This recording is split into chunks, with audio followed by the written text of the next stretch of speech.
I must be part of it. And then you come. You are not saying, I must have that position. I must have this. I must have that. You want to say, as far as I'm part of this team, I want to do whatever the Lord wants me to do to be part of this team. And that's all. The Lord is the one that raises laborers. He distributes them. He will send them where He's going to send them. Some He will use there, some He will send out at His own time. Listen to me, I want to tell you something about me. I was in the fellowship, and when it was time to choose the person that would lead it, almost all the people wanted me to be the leader. But we adopted a method. They said it is by, what do they call it? By lot. Are you getting what I'm saying? And then they brought something and put stick and put in the mouth of somebody, and then he will go like this, and then he will go here like this, he go like this, and then when he did the tumbum blah blah blah baskala blah blah blah, it fell on somebody. They say you should lead, and people wanted to protest. I say, "So don't do that in the house. Stop that." They appointed somebody that was not my standard in any way, either in zeal or in knowledge. I later became the prayer warrior leader, assisting him. Listen, he was not accepted by the people. I stood by him. I stood by him. I was promoting him. When people want to come to me, I say, go to the pastor. Nobody should come to you until the pastor send you to me. I was pushing them to him, and they were coming. They say, no, you are the, when you pray for us, we get this and that. I was with him. Stayed and stayed and stayed. There was no misunderstanding. No misunderstanding whatsoever. He had a lot of lapses. So many lapses. And I'll see it, and I will not rebuke him in the presence of others. We'll go inside and say, this thing you are doing is not good. It's not good. If these people get to know, see you, it will diminish your reputation. I'll talk to him inside. And when we come outside, nothing is shown. But come to think of it, later on, I left home and went out. And when I got to a place, I began with a few people and raised that place to a diocese, having districts. He is a district pastor now. Praise the Lord. He is a district pastor where he is. He has been able to grow to become a district pastor. But this time I'm talking about, we were just in a parish. He became the parish pastor. I became his assistant. And then I left home. Before you know it, before he became a district pastor, I became a assistant pastor. Are you hearing me? Yes. And before you know it, I now became the mission director of the entire movement.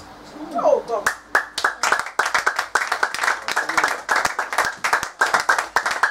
What I did was I continued improving myself. Reading, studying, having the versatility, did my first degree, my second degree, did my PhD.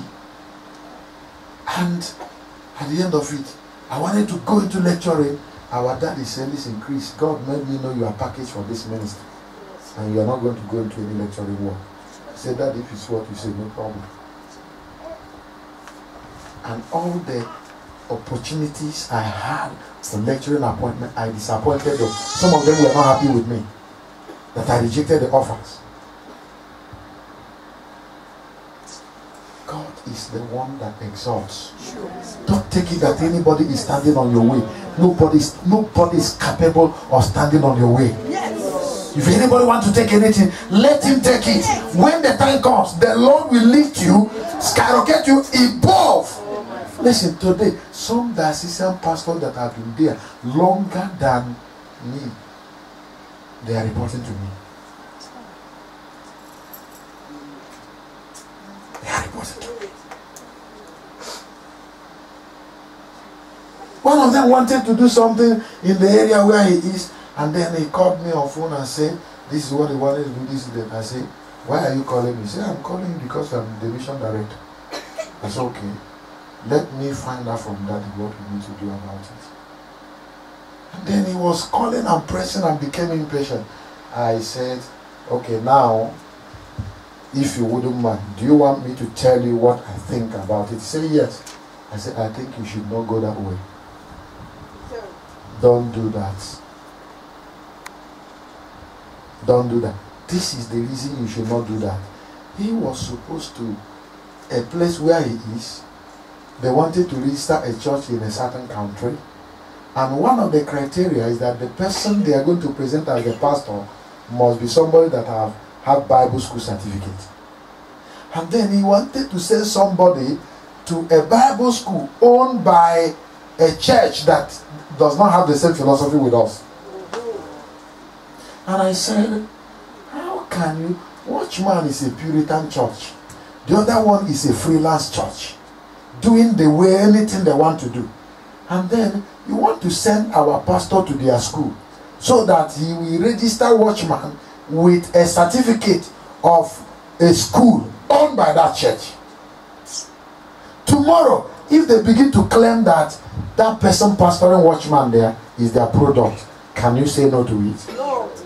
So we can't build the foundation of our church on the certificate of such a ministry.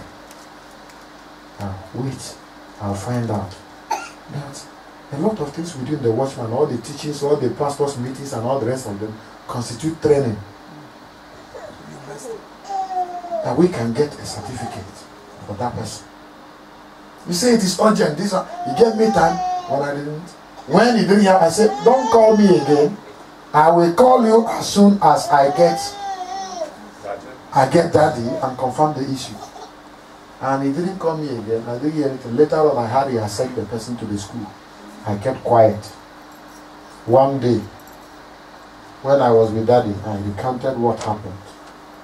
And Daddy said, and what is the state? What has happened now about it? He said, maybe we'll call him and find out. As we were talking, he told the other pastor with me, we were about three, myself, that person, and Daddy. Daddy called him and put up a call to him. And they put up a call to him. And he said, so and so person told me the inquiry you were making and something you wanted to do. What is the state now? He said, the person have gone to the school. He said, has he finished? He said, okay. He said, tell me, what did he tell you? Are you aware he's the mission that he said? Yes, that was why he called you. I said, now tell me what he told you. He began to say that I was not definite, I was not specific. He began to dance around. And Daddy said, tell me what he told you. And when he saw that Daddy was serious, he began to jitter. And then began to doubt. They said, you will come back and we'll talk about it. He gave you instruction on what to do and you didn't do that, that you are going to see. But he's been an old person in the ministry. So listen to me. Don't bother yourself. You don't need to drag leadership. You don't need to drag that anybody standing on your way. If there is what God has ordained somebody to be, you can't stop it. Yes. And listen to me. If somebody manipulates, do this and do that, and do this and do that, and do this, and try to put himself to where he should not be, he won't have grace to be there. He'll be knocked away. So listen to me. We don't have any cause to allow the devil overrun us. He has done in time past. But we need to determine and say, now, no more. Whatever anybody want to have. You want to have everything, have it. And let's go ahead and serve God. Amen. At the appointed time, God will separate the wheat from the chaff. Hallelujah. Amen. So call God your Father. You know, there are other things, but I have to leave them. Praise the Lord. Hallelujah. Let's just take this concept of calling God your Father. Let's leave the rest of the things You ought to have pointed out in Isaiah chapter 42, in Isaiah chapter 62, and so many other things we would have looked into to bring out the persons that should make up the people in the last day church. Let's rise up on our feet.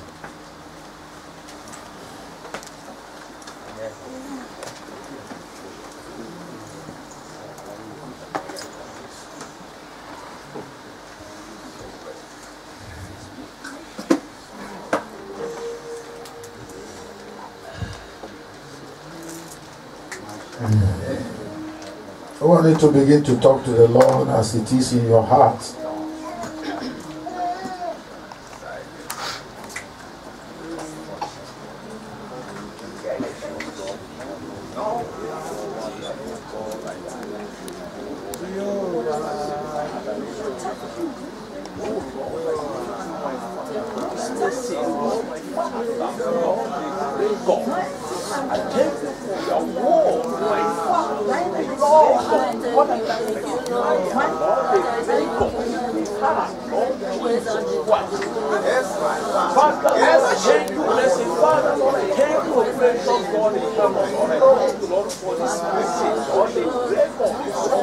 Pastor Joseph was here. Can you come around?